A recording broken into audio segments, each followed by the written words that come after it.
Le christianisme n'a jamais été une religion. Jésus n'est pas venu sur terre pour inaugurer une nouvelle religion que les hommes ne connaissaient pas. Non, Jésus est venu pour rétablir une relation que l'homme a perdue auprès de Dieu. Dans cette vidéo, j'aimerais qu'on aborde le fait que marcher avec Jésus ne consiste pas seulement en des actions répétitives à poser, mais plutôt dans une relation d'intimité à développer. Donc si toi aussi tu cherches à sortir du schéma classique des religions pour vivre quelque chose de palpable avec Dieu, cette vidéo est pour toi. Moi, c'est Melchizedek Abaka et sur cette chaîne, nous parlons d'expérimenter l'amour et la puissance de Dieu par la simplicité de l'évangile. Si tu cherches une chaîne où recevoir des enseignements bibliques, marcher dans la puissance de Dieu, recevoir des temps de prière extraordinaires pour ta guérison, alors abonne-toi, tu es sur la bonne chaîne et clique sur la cloche de notification pour ne manquer aucune de nos pépites de vidéos. Donc dans cette vidéo aujourd'hui, j'aborde le fait que le monde autour de nous nous pousse à des actions à poser, action après action. Je me lève, on me dit, si tu veux aller à tel endroit, tu dois emprunter le bus, tu dois descendre, tu dois prendre le métro, etc., etc. Et du coup, notre mentalité a été conditionnée à l'action. Et lorsque nous rencontrons des personnes et on leur parle de Jésus en lui disant que tu n'as rien à faire, il faut simplement croire que quelqu'un a payé un prix pour toi pour que tu sois sauvé, c'est difficile pour la plupart des personnes d'accepter. Pourquoi? Parce qu'il y a à l'intérieur de l'homme cette pensée d'autoflagellation, de souffrance pour mériter quelque chose, de transpiration, de douleur pour avoir l'opportunité de posséder quelque chose. Et cette mentalité de souffrance, le diable l'utilise pour priver les enfants de Dieu de sa grâce. Parce que oui, Dieu est miséricordieux. La Bible parle de Dieu comme blanc à la couleur et riche en bonté. Donc Dieu aime pratiquer la miséricorde. La miséricorde, c'est lorsque tu es exempt d'un châtiment que tu méritais. Parce que tu avais peut-être désobéi, en tout cas tu étais coupable de quelque chose et Dieu décide de ne pas te juger, mais de te faire grâce. Alors, les hommes ont du mal avec la miséricorde divine. Les hommes ont du mal avec le fait que Dieu leur pardonne les péchés. Et j'ai vu plusieurs personnes qui, étant venues à Christ, ont continué à se flageller, ont continué à faire pénitence pour les erreurs qu'elles avaient commises dans le passé. Que ce soit l'avortement, que ce soit des choses difficiles qu'elles ont pu commettre, le vol, l'arnaque et certaines choses dont je passerai le nom. Si tu es dans ce cas, ta conscience a besoin d'être renouvelée. Ton esprit a été restauré par Dieu et ton âme maintenant doit être renouvelée dans sa pensée. Tu n'as pas besoin de te faire encore pénitence. Jésus est déjà mort pour toi. Tu n'as qu'à accepter à recevoir ce salut-là, cette délivrance et tu verras qu'une transformation va s'opérer dans ton être intérieur. Parce que ton esprit a été sauvé, mais l'âme à l'intérieur de toi souffre. Parce que tu te demandes si vraiment tu mérites toutes les bonnes choses que Dieu a pour toi. Tu ne peux pas les mériter. J'aimerais déjà répondre à cette question. Personne ne peut mériter les grâces et les faveurs de notre Dieu. Personne n'est assez saint, personne n'est assez bon, personne n'est assez digne de recevoir tout ce que Dieu a à nous proposer. La seule personne qui en était capable, c'est Jésus-Christ de Nazareth. Raison pour laquelle il a échangé sa vie avec nous. Il a pris nos péchés, il a pris nos maladies, il a pris le châtiment qui devait retomber sur nous.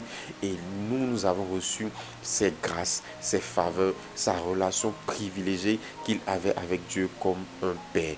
Donc Jésus n'est pas venu inaugurer une nouvelle religion, il est venu parler d'une relation, celle d'un père avec son fils. Donc toi qui crois en Jésus, Dieu est maintenant ton père. Dieu est celui qui est la personne la plus proche de toi, qui sonde ton cœur, qui sait quand tu es triste, qui sait quand tu es en colère, qui sait quand ça ne va pas.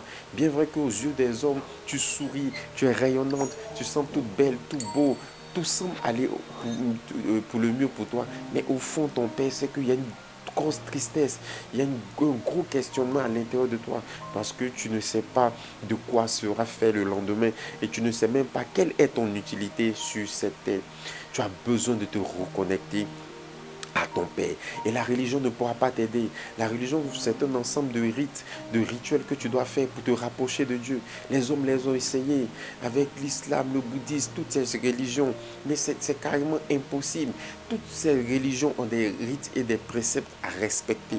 Tu ne dois pas manger à midi. Tu ne dois pas te laver la nuit. Tu ne dois pas faire certaines choses. J'exagère, mais c'est pour vous dire, tellement il y a des listes tellement compliqué de choses à observer que personne n'y est arrivé depuis que le monde est monde. Et même Dieu a essayé les rites avec le peuple juif. Ça n'a donné que la mort, la destruction. Alors Jésus est venu comme celui qui va inaugurer cette nouvelle relation et permettre aux hommes qui étaient éloignés, perdus, de se rapprocher de Dieu. J'aimerais dire à quelqu'un qui regarde cette vidéo, Dieu est proche de toi. Il est plus proche de toi que ton vêtement. Tu n'as peut-être pas l'impression, mais il sonde ton cœur. Il est là dans le creux de ton cœur. Il cherche à avoir cette relation avec toi. Il dit, je frappe à ta porte. Si tu ouvres et tu me laisses entrer, je souperai avec toi. Donc Dieu se languit de vivre des choses avec toi. Il a envie de parler avec toi. Il a envie de romancer avec toi. Il a envie de se tenir avec toi pour parler de choses qui concernent ta vie. Car c'est lui qui t'a créé et il t'a donné un but. Aucune des choses sur cette terre n'est faite de manière fortuite. Non, toute chose qui a été faite sur cette terre, que ce soit par les hommes ou par Dieu lui-même, a un but. Et c'est pour cela que nous pouvons les utiliser, car le but est rattaché à son utilité. Donc j'aimerais te dire vraiment, sors de la religion, sors de tout ce que tu cherches à faire. Il y a des personnes qui cherchent à augmenter de manière drastique leurs heures de prière en pensant que c'est en augmentant leur temps de prière qu'ils pourront se rapprocher de Dieu. Non, tu n'augmentes pas tes temps de prière pour te rapprocher de Dieu. Tu pries plus parce que tu aimes plus demeurer dans sa présence. Vous voyez, le paradigme est différent.